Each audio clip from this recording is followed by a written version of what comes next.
Hello, I'm Charlotte and this is Books and Bargains.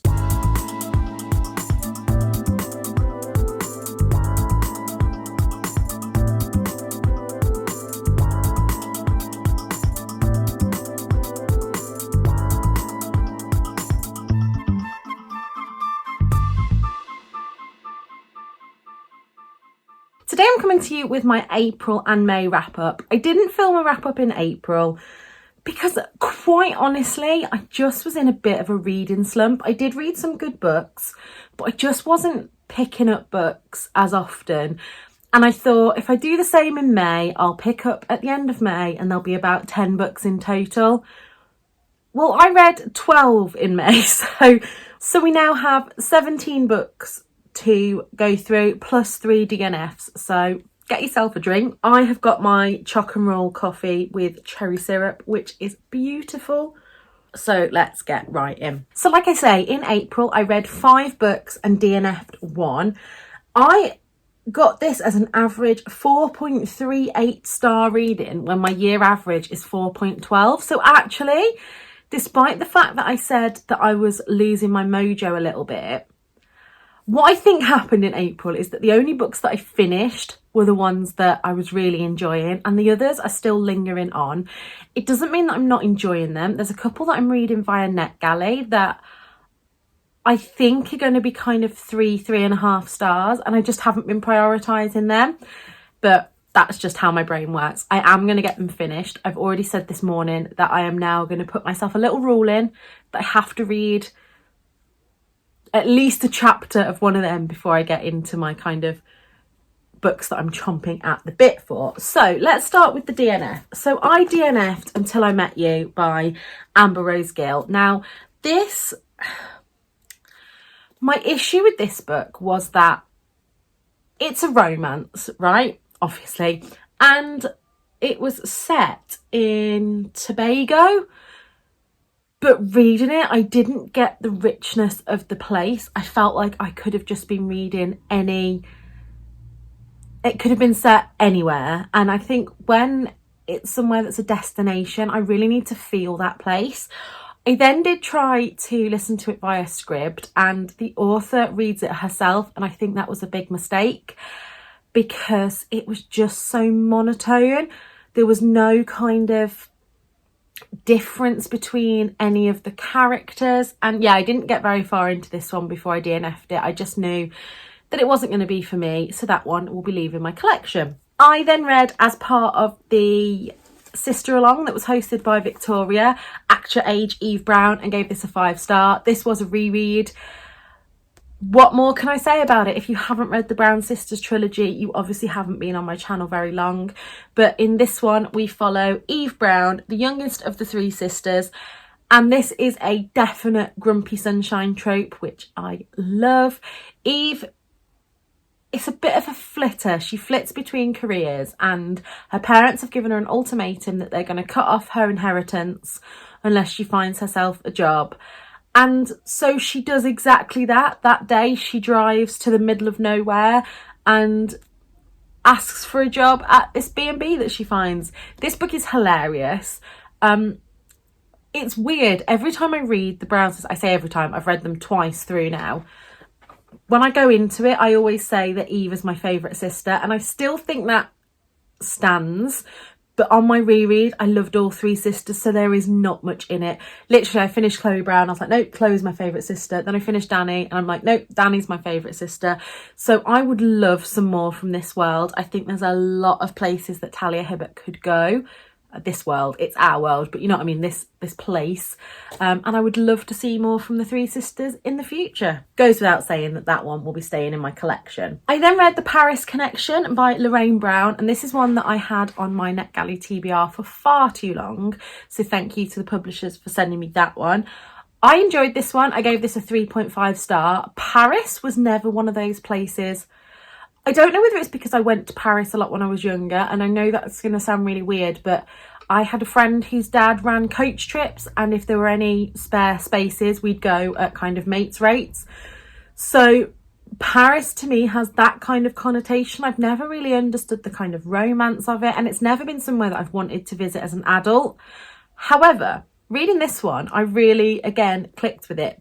Now, this got a 3.5 star. If you've been watching my vlogs, you will know that one of my bugbears is when somebody is in a relationship and meets someone else, because I'm very black and white on that. So that did lose a star for that. However, if that doesn't bother you, this is a really lovely romance. So our main character, I can't remember anybody's names from these, is on a overnight train from Rome to Amsterdam for her partner's sister's wedding, and she can't get to sleep, so she ends up just walking down the train, finds a seat, ends up falling asleep in it. Little does she know that at 4 o'clock in the morning the train split, with the front carriages going to Amsterdam and the back carriages going to Paris. So she finds herself in Paris with no money, no ticket, and she goes off on this wonderful day with, I think his name's Leo, that she meets. Yeah. Now, if she had been single and this had have happened, I would have loved it. I mean, I like these books that are set in one day, like this was. And it was just, I love the descriptions of Paris. I fell in love with Paris. There was some great food descriptions in it. And then the ending all happened a bit too quick, which is why it got a 3.5 star, but not a bad book at all. And this is available on Scribd. I then read Driving Forwards by Sophie Morgan. And this book, I don't normally rate non-fiction because I feel a little bit... I think generally with non-fiction, I'm either giving it a 5 star or I'm not rating it, because I don't like to get into the nitty-gritty of why, especially someone's memoir, didn't work for me. However, this one was fantastic. Sophie Morgan is a TV presenter, and she was in a car crash at 18. She was driving and she was paralysed from this accident. And this book was really great at... It touched on some heavy topics without being too heavy, if that makes sense. It was all about her recovery. And also, one thing that I really enjoyed about this one is that Sophie wasn't afraid to kind of talk about the dark moments and dark thoughts that she'd had. She also talks about ableism and also her own internal ableism. I think this is a really great book for anyone to read, especially anyone that's in a kind of healthcare career, because there is a scene in this where not long after her accident, she's in rehab and the nurses are talking about bowel management and bladder management, and she's talking about the kind of dissonance between them acting like the fact they're having to help her go to the toilet physically using suppositories, to them is just, they may as well been talking about what the weather, whereas to her it was such a big thing at 18 to lose that independence. And yeah, really, really highly recommend this one and really enjoyed it. I then read book 4, I believe, in the Pages & Co series. This is The Book Smugglers, and I gave this a 4 star. I couldn't give this a 5 because it left me on a cliffhanger again, which I really, I know that's what series are meant to do, but for me, I like each book in the series. I say a cliffhanger, it either needs to be a big cliffhanger, like, oh my god, whereas some, like, these just feel unfinished. And I don't know, I think especially with middle grade, I know that I'm an adult and I won't remember what's happened by the time the next book comes out. Luckily, the next book is already out, but Tom is reading it at the moment. I can't really give you much into this one because, like I say, it's the 4th in a series and I don't want to give any spoilers for earlier books. And then the last book I listened to via Audible, and this is The Unexpected Joy of Being Sober by Catherine Gray. If you haven't read any of Catherine Gray's books, I really, really enjoyed them. The first one that I read, I believe...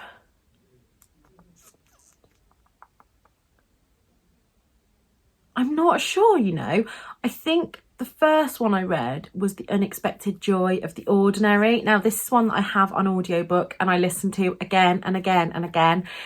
I listen to audiobooks as I'm trying to go off to sleep, because if I don't, my brain just goes through nonsense and I can't get off to sleep.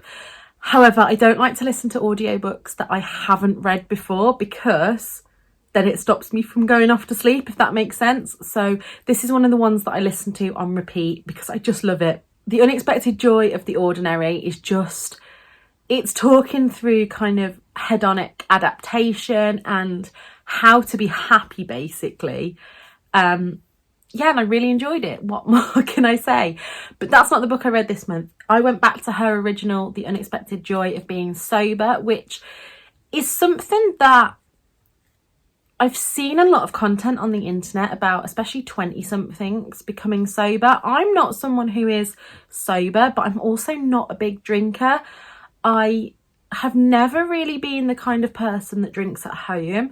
And I'm such a lightweight. And with my health conditions, alcohol just adds to the problems that I have. But it was a really, really interesting listen. Catherine Gray narrates her books herself as well, which I love in memoirs because I feel like the person is giving you their story. And if it's something that you're curious about, there was also a lot of practical tips in there. One thing I really enjoyed as well was reading some of the research that she'd found about how alcohol is a drug, and yet in the UK we don't tend to class it that way. How we kind of write it off as drugs and alcohol as two separate things. Yes, that was a really, really interesting listen. So that was April, and on to May. So in May, I read 12 and DNF'd 2. My average rating for May was 3.96. So lower than the rest of the year. But again, like I say, I did read a lot more in May. So it balances out in the end. Like I say, my year average so far is 4.12. I think to have a good reading year, anything above kind of 3.5 means I've had a really excellent reading year. So it's on track to be a good one. So let's talk with the DNFs first. And I know that I'm going to get some hate for this, but I DNF'd The Thursday Murder Club by Richard Osman. I have tried to read this physically twice, and I then got the audiobook via my library on BorrowBox. And Leslie Manville does a great job, but I just couldn't get into this. I know everybody loves the characters in it, but I didn't think there was much happening. It was one of those books where I'd read, say, 100 pages and I felt like I'd been reading it for years. And it's just not for me, I don't think. So, yeah, and I don't know why it's not for me, because on paper, this should be the perfect book for me. But I guess that just shows what reading tastes are like. And like I say, it's not a bad book. It just wasn't for me. And then if you've been watching my vlogs, you'll know which other book I DNF. Now this one I'm disappointed with, because I felt like this should count towards my page total for about 700 pages. And that's One Last Secret by Adele Parks. Now I think I have decided that Adele Parks is not the one for me. I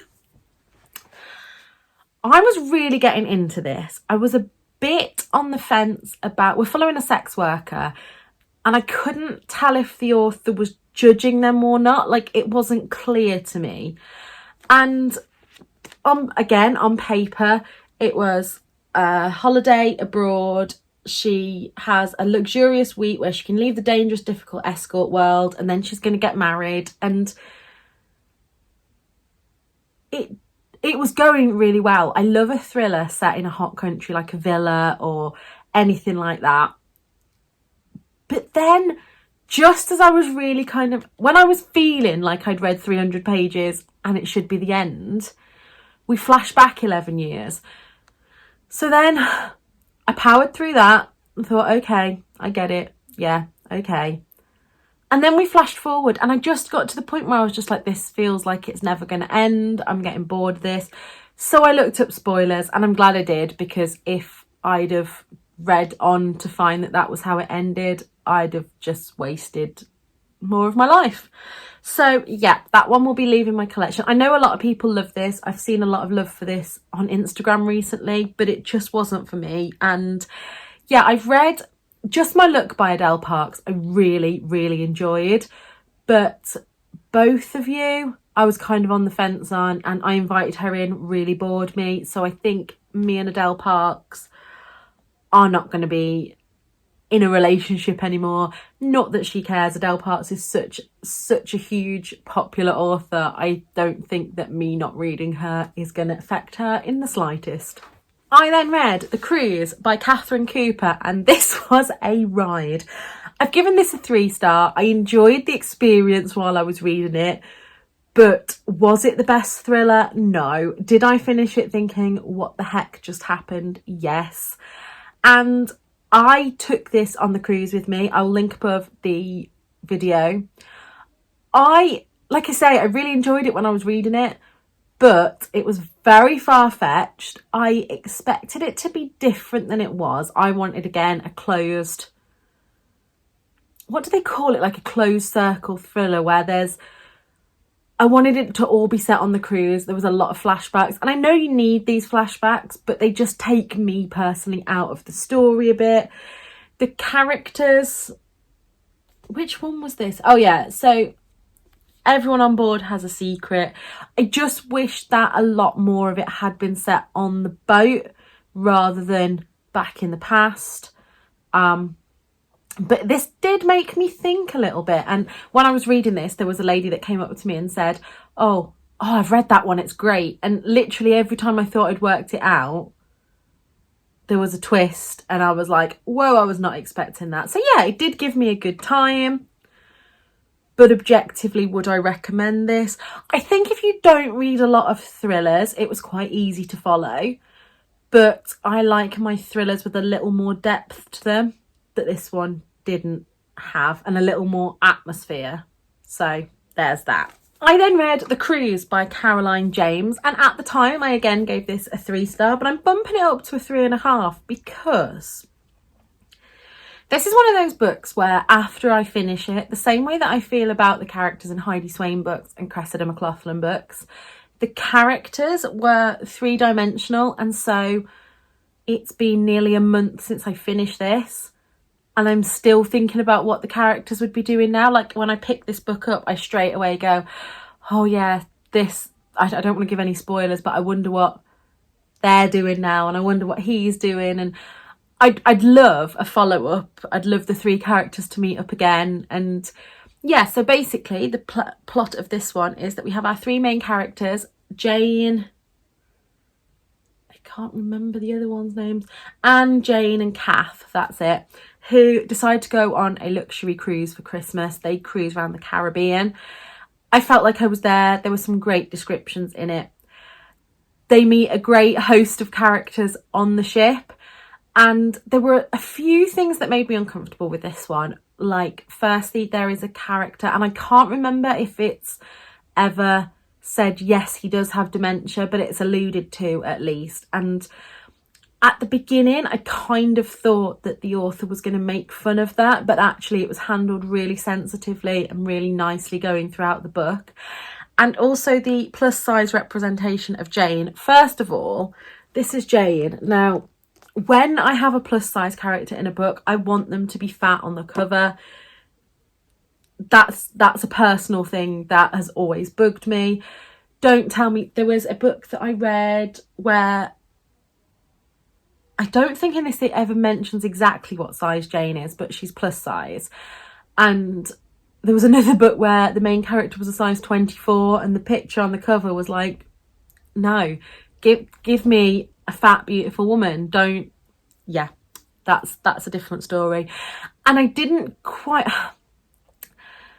there were a few comments and things that I just thought didn't need to be there. Jane was kind of seen as always snacking, and I did like her kind of confidence journey throughout the book, but I wish it had been explored a little bit further. And so yeah, I gave that one a 3.5 star. I will be keeping that in my collection because just look how beautiful that spine is. And I'm looking forward to see what Caroline James comes up with next. She does have another book called The Spa Break, which I don't have but would be interested in getting. So the next book that I read is Dear Martin by Nick Stone, and this was an easy 5-star. I say easy 5-star.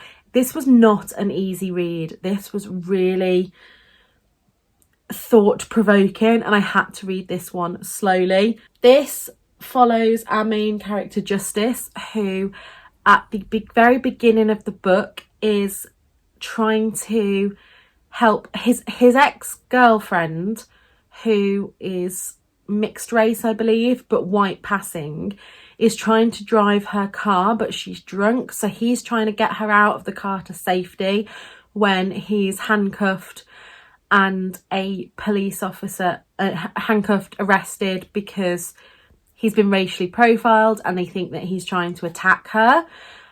At the same time, there is a story going on the other side of America where a young black man has been shot by a police officer, and it follows that story. Now, this made me really, really uncomfortable at times, which is exactly what the book was meaning to do. And I finished it thinking so much more about racial inequality, especially, I think we're really bad in Britain for saying, oh yeah, that's in America, that's in America. But yeah, there's a lot in this one that I need to think about. I won't be holding on to this one because I am going to send this to Victoria in the aforementioned box of books for her/her classroom. But yeah, really important read. Yeah, I thought this book was excellent. I couldn't, it's really difficult. It's not one that I could say that I enjoyed reading because of how it made me feel, but it's a 5-star nonetheless. I couldn't give it any less than a 5-star. I then read The Retreat by Zara Rahim for a blog tour, and I gave this a 3-star. I'm not sure whether it should be downgraded to a 2.5, but I really enjoyed the author's writing style in this one. It was an easy read. I flew through it. Like I say, I was on the blog tour and I didn't start reading it till like 24 hours before I was due on the tour, so I did fly through it. However, I don't think this should be marketed as The Retreat, as The Retreat is such a small part of the book. I would like to have seen more of that side. So basically, at the beginning of the book, we know that our main character has found out that her husband is cheating on her, and with the help of her sister, they track down where this woman works, and she's running this retreat which they go to. I wanted that to be a bigger part of the story. It was giving me, from the description, The Other Woman vibes, the film, and that is one of my totally favourite films. I think it was brilliant. And I'm going to put my hand up now. If you don't want spoilers for this, then when I put my hand down, it's safe to come back. But I'm not sure if I class this as a spoiler because I don't think... So at the end, we find out that her husband is gay and it's a man that he's been seeing, and it just wasn't explored. It was just put there, dropped, and then we carried on, and that was the end of the story. Now, I don't ever think that someone's sexuality should be used as a plot point. So I would have preferred for her to have found either... I mean, it would be a totally different book, but I would have preferred her to have found that out right at the start or really early on. And so we could have explored how his community and her community reacted to that.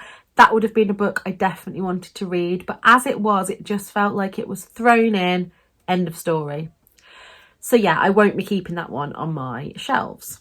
I then finally finished Rosalind Palmer Takes the Cake by Alexis Hall, and this one was a 5-star, new favourite. I've been reading this one slowly. The book is set up in chapters following basically the Bake Off, and each section is a separate weekend. So I was really, really enjoying every weekend just reading a section, and then life got in the way, and then I was just like, you know what? I love this book too much not to just finish it.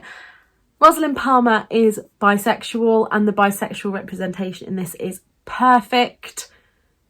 I don't think there's any more I can say about it. It's sweary, it's British, and I loved it. It's Bake Off in a book, and yeah, loved it, loved it, loved it. I have the second book around somewhere, Paris Dalencourt. I can't see it anywhere. I can't think what it's called. Paris Dalencourt something. Anyway, I'll put that up here because I can't see it. And yeah, I need to get to that soon. This will definitely be staying in my collection. I then read Midnight by Amy McCulloch, and it's really weird because the further on I'm getting in this, I feel like I've already talked about that. No, I haven't. I have, but in vlogs. So I know that some of you just watch these and not my vlogs, which is fine, but I do apologise if I'm repeating myself. This was sent to me from Michael Joseph Books, so thank you very much. This didn't arrive in time to come on the cruise with me, otherwise it would have been included in that video. But this was fantastic. Now, Antarctica is pretty much the most remote place I've ever read about. The ship's Wi-Fi is down. There are drills because if there is an emergency, people need to know what to do. You're miles away from civilization and it's cold. So at the beginning of the book, our main character and her, I can't remember if it's fiance, boyfriend, partner, are something to do with the art world, and there's going to be an art auction on board and people start dying, and our main character fears that she is in danger and isn't quite sure how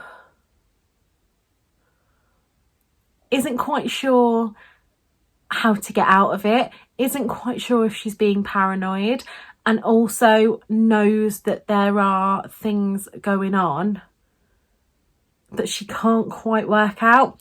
And that's what I really want to tell you. I gave this a 5-star. I think probably more a 4.5. I will downgrade that to 4.5, but again, still up there, pretty fantastic thriller. I'm not going to be keeping this one in my collection. I am going to get it when it comes out in paperback. It's out in hardback this month, I believe, and Kindle and audiobook. But yeah, solid 4.5, 5-star thriller. I then read Stars Collide by Rachel Lacey, and I have said before, fandoms and the pop world are not really my kind of book, so I knew going into this one that it wouldn't be a 5-star, but I still really enjoyed it. This was sent to me via NetGalley, and there was a part of this that was a 5-star for me. So plot point first. Eden, I don't know whether Eden was meant to be modelled off Taylor Swift, but whenever I read it, all I could see was Taylor Swift. She has been a world-class pop star since she was like 16, and her tours aren't bringing in as many people as they used to, and so her management asks to bring someone on board. So that's when we have Anna. Now, Anna is, again, a young pop star who is openly queer and is kind of sugar plum pop princess. And so they do this duet together, and Anna is invited onto Eden's tour. Now, Eden thinks that she is straight, and there is this real, I think Eden's in her 30s in this book, and I really love the representation of this slightly older woman coming to terms with her sexuality and everything that she'd kind of believed about herself to be true, questioning all that. That was really expertly done. However, the book itself I got really bored by, which is why I've settled on a kind of 2.5, 3-star for it. However, if you're really into pop stars and fandoms and things like that, I think you'd like it a lot more than I did. So it wasn't a bad book by any means. And I do have another Rachel Lacey book, Read Between the Lines, on my TBR. So I'm going to read that before I make my decision on the author, because actually the book itself was a really easy read. It was just not really my cup of tea. So that is that one. I then read The Twyford Code, which I think that I finally picked this up. I'd been really wary of picking this up because I'd seen online all the bad reviews of it and people saying that they loved the appeal but hated this one. And then it won a prize. So again, it was pushed into my kind of radar. Had it on my TBR. I thought, why not? This was just after I'd read not Breathless. This is after I'd just read Midnight and flew through that. I thought, you know what, why not? And again, flew through this and I loved it. I think I gave this a 4.5 star. Now, the only reason this lost a 0.5 star for me was because there was a character in it who identified as non-binary. But again, like I've said, I don't think that someone's sexuality needs to be a plot point. But the way that the other character reacted to it and reacted to them, I didn't think it needed to be there. I just don't know how to explain it properly. Like, it didn't bother me that there was a non-binary character, even if that had just been a sentence that their pronouns were they and them, that would have been fine. But it was the way the other character reacted to that just made me a little bit uncomfortable. I couldn't see the reasoning for it being there. But apart from that, Edith Twyford, who I think a lot of people have said they are pretty sure is Enid Blyton, wrote some famous children's books. And there's always been people that believe that there is some kind of secret hidden in all these children's books. And yeah, that's all I really want to say about it. This follows a lot of audio. The whole book is written in audio files. And a lot of people's issues with it have been that the format didn't work from them. But for me, this worked perfectly. I thought it was very clever. Did I love the ending? No. But I thought it was really clever.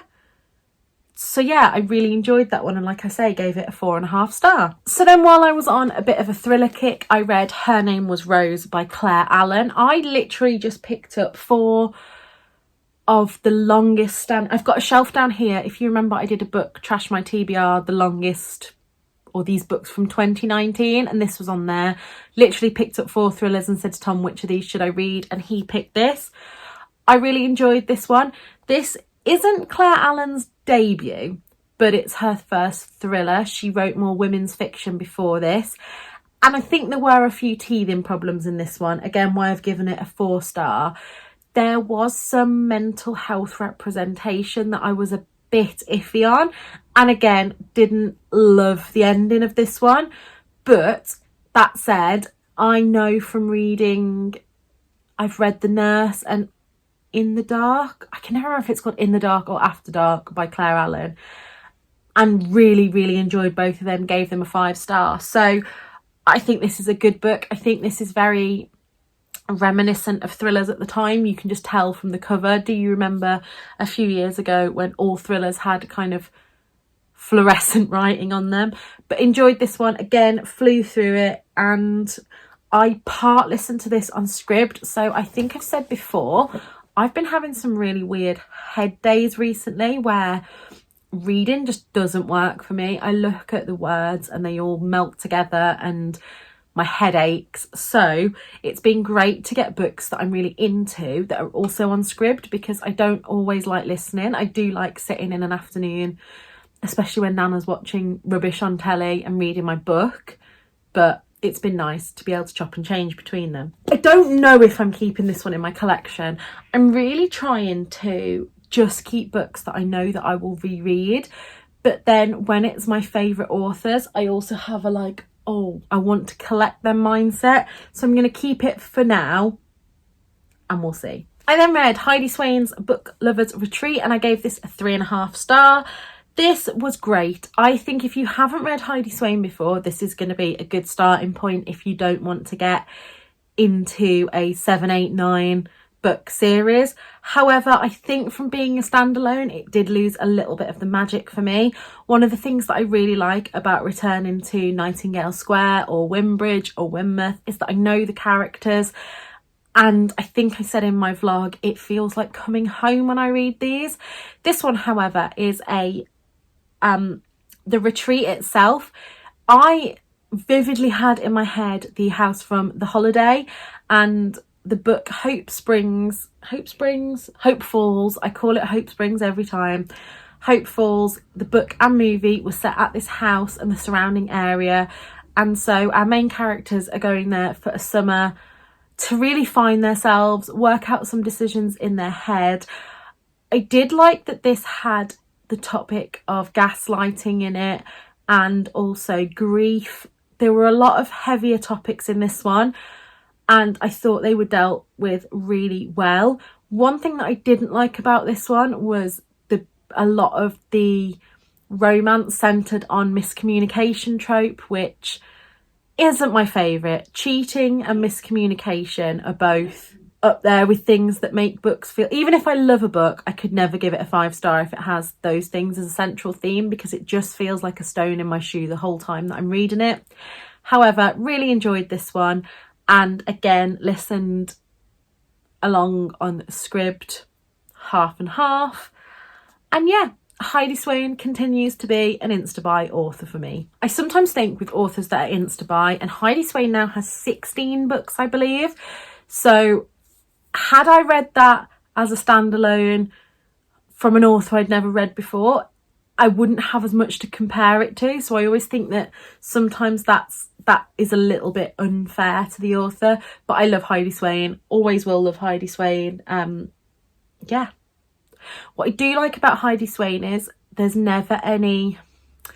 I still think in most of her books there is the odd kind of calorie or like, oh, I'm going to get fat reference, which it could do without, but nowhere near as bad as a lot of the women's fiction that I have tried to read and DNF'd. While we're on women's fiction, there is a book that I received from the publisher for an honest review, and that is Same Time Next Summer by Annabelle Monaghan.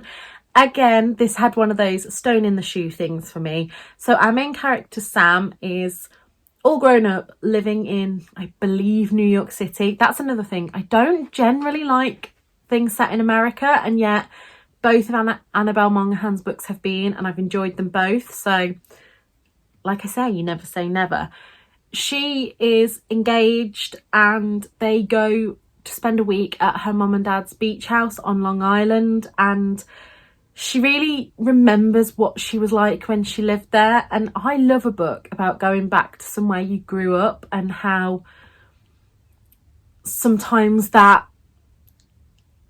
dissonance between who you are as a grown-up and who you were when you lived there feels a bit jarring. I read a book, it was the Melissa Lenhart one, I can't remember the name of it, I'll put it here, and that did that perfectly.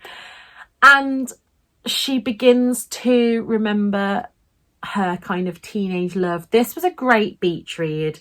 This had descriptions of swimming and the beach and the food.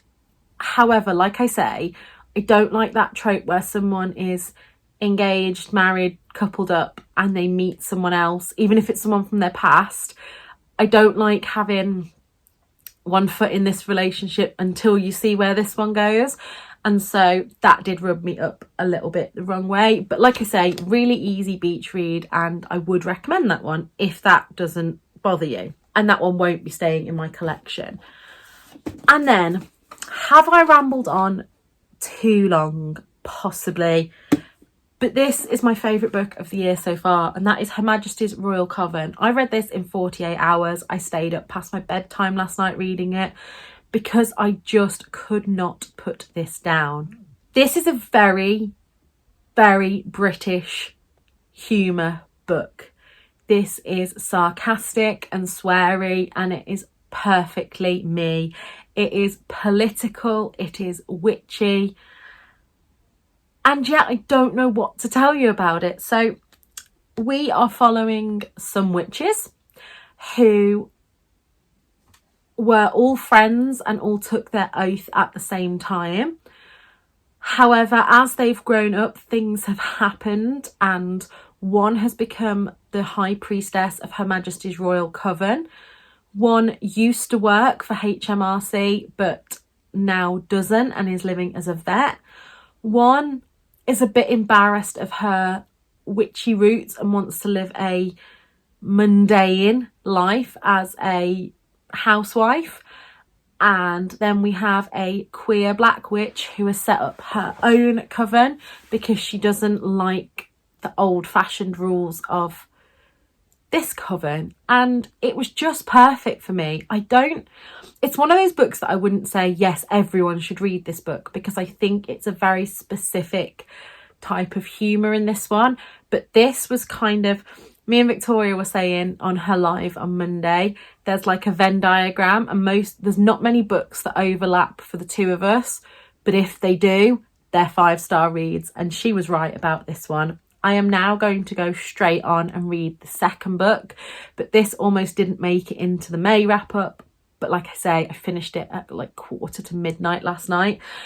Do not, if you want to read this book, read the blurb for the second book, because I spoiled the ending of this one for me. This ends on a massive cliffhanger. So if you're someone like me that isn't into that, make sure you have the second book straight away. It comes out on the 15th of June. However, like I say, I had spoilt it. This has so many 90s references in it, but it didn't feel... Sometimes I think with pop culture references, they feel a bit forced, whereas this one just felt natural. I don't know how else to say how much I love this book. This goes straight into #1 spot of the best book that I've read this year. And I'm not sure how anything could top it. I have read some reviews of the second book, and a few people have said that it does fit. It's a trilogy, and a few people have said that it does kind of fall foul of that second book syndrome. So we will see. But yeah, I'm pretty sure that is going to be in my June wrap up. And it goes without saying, this is staying on my shelf. So I hope you've enjoyed that wrap up. I hope that it hasn't taken too long. I'm looking at the clock and I'm like, wow, an hour. But then I remembered that I went off camera for a while. So please let me know what was the best book that you read in May. And until next time, look after yourselves. Bye.